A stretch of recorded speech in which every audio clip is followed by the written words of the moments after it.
Hello बच्चों, आज हम कक्षा 11 की फिजिक्स में जो आज का टॉपिक है वो टॉपिक है हमारा संवेग संरक्षण के नियम से न्यूटन के तृतीय नियम की उत्पत्ति। तो न्यूटन का जो तृतीय नियम है वो क्या, क्रिया प्रतिक्रिया का नियम है, न्यूटन का तृतीय नियम। तो आइए देखते हैं, उत्पत्ति करते हैं संवेग संरक्षण के नियम के द्वारा। ठीक है, तो क्या है कि हम मान लेते हैं कि माना कोई दो पिंड है। कैसे पिंड है? कोई दो पिंड है, एक पिंड तो ये है और दूसरा पिंड ये। हमने मान लिया कि कोई दो पिंड एक दूसरे से अल्प समयांतराल डेल्टा टी, अल्प समयांतराल कितना है, डेल्टा टी के लिए टकराते हैं। ऐसे करके टकराए, एक पिंड इधर से आया है, दूसरा इधर से। हमने इनकी पोजीशन ऐसे मान ली कि एक पिंड ये था और एक दूसरा पिंड ये था, ये पहला था ये दूसरा। इसने इधर की ओर गति करी और इसने इधर की ओर गति की, तो ये इससे टकराया गया, इससे, यानी कि दोनों ये टकरा गए यहाँ पर। ठीक है, तो कितने समय के लिए टकराए? डेल्टा टी समय के लिए टकराए। तो टकराते समय पहले पिंड पर जो कार्यरत बल है, यानी कि पहले पिंड पर, इस वाले दूसरे पिंड के द्वारा पहले पिंड पर जो कार्यरत बल है वो कितना लगेगा? F12 वेक्टर मान लें। और दूसरे पिंड पर पहले पिंड के द्वारा जो कार्यरत बल होगा उसको मान लें F21 वेक्टर मान लें। ठीक है, ये हमने मान लिया कि ये बल लगे हुए हैं। अब पिंडों के संवेगों में जो परिवर्तन होगा, जैसे इस पे बल लगा, इसके कारण इस पे लगेगा, इसके कारण इस पर, तो यहाँ टकरा कर कुछ समय के लिए ये अपनी विपरीत डायरेक्शनों में भागने शुरू हो जाएंगे। यानी कि ये पिंड इधर की डायरेक्शन में जाएगा और ये वाला पिंड इधर की डायरेक्शन में जाएगा।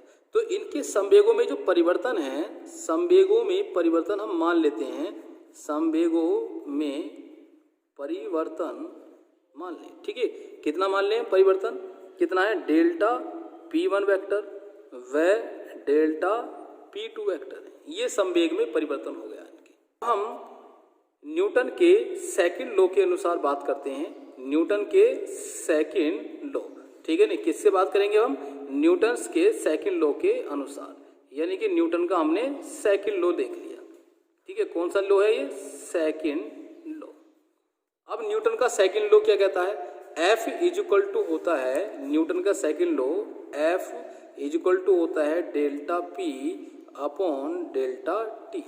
कितना होता है न्यूटन का second law? F is equal to delta P upon delta T। जो पहले पिंड दूसरे पिंड के कारण पहले पे पिंड पे लगा बल F12 वेक्टर, तो इसको भी हम वेक्टर की फॉर्म में लिख लेंगे। इसी प्रकार से यहाँ करके हम इसको ऐसे लिख सकते हैं कि डेल्टा P1 वेक्टर, ये इसको 1 लिख लेंगे क्योंकि इधर इसके संवेग में परिवर्तन कितना होगा? डेल्टा P1, तो इसको हमने P1 लिख लिया। तो डेल्टा P1 की वैल्यू यहाँ से निकाल दी, तो इसकी मल्टीप्लाई F इसमें हो जाएगी F12 vector into delta T। ठीक है, ये हो गया। अब इसी प्रकार से दूसरे पिंड की बात करेंगे। इसी प्रकार से क्या करेंगे कि इसी प्रकार से F21 vector is equal to, यहाँ कितना हो जाएगा? Delta P2 vector upon delta T। या करके इसको भी लिख दो कि डेल्टा P2 वेक्टर, इसकी मल्टीप्लाई इसमें हो जाएगी F21 vector into delta T। ये हो जाएगा। ठीक है, नहीं, अब ये F12 और ये F21 टकराते समय, जब ये जो दोनों पिंड थे ये टकराते समय दोनों पिंडों की निकाय पर एक सिस्टम बन गया। जैसे निकाय बना, उस पर जो कार्यरत कुल बाह्य बल वो कैसा होगा? इस समय शून्य होगा। ठीक है, नहीं, शून्य होगा।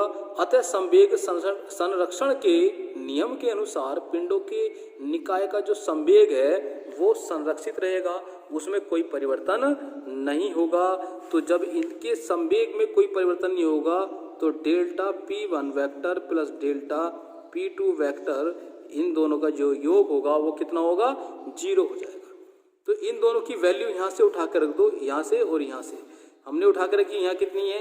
F12 vector into delta T plus F21 vector into delta T is equal to 0।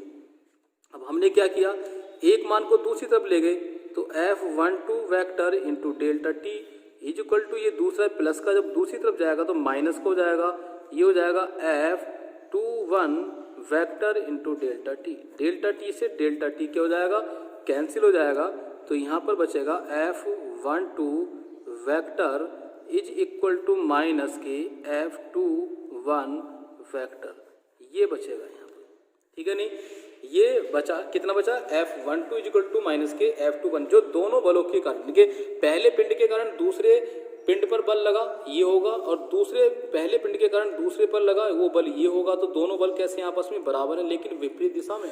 देखो विपरीत दिशा में ही तो है, एक की दिशा ये है तो दूसरे की इधर है, तो दोनों की दिशाएं कैसी हैं, विपरीत हैं। तो इससे स्पष्ट होता है कि पहले पिंड पर दूसरे पिंड के द्वारा लगाया गया जो बल है, दूसरे पिंड के द्वारा लगाया गया जो बल है, दूसरे पिंड पर पहले पिंड द्वारा जो लगाया गया बल है वो कैसे हैं, बराबर हैं, परंतु दिशा में विपरीत हैं। यही न्यूटन का तृतीय नियम है। यही क्या है, न्यूटन्स का थर्ड लॉ है, न्यूटन्स थर्ड लॉ, यही है न्यूटन्स थर्ड लॉ, ठीक है नहीं, इसे कहेंगे हम न्यूटन्स का थर्ड लॉ कहते हैं। बच्चों अगर ये वीडियो पसंद आई आपको तो इसको लाइक करें, शेयर करें ज़्यादा से ज़्यादा, और यदि आपने हमारे चैनल को अभी तक सब्सक्राइब नहीं किया तो इसको सब्सक्राइब भी जरूर कर ले, ठीक है।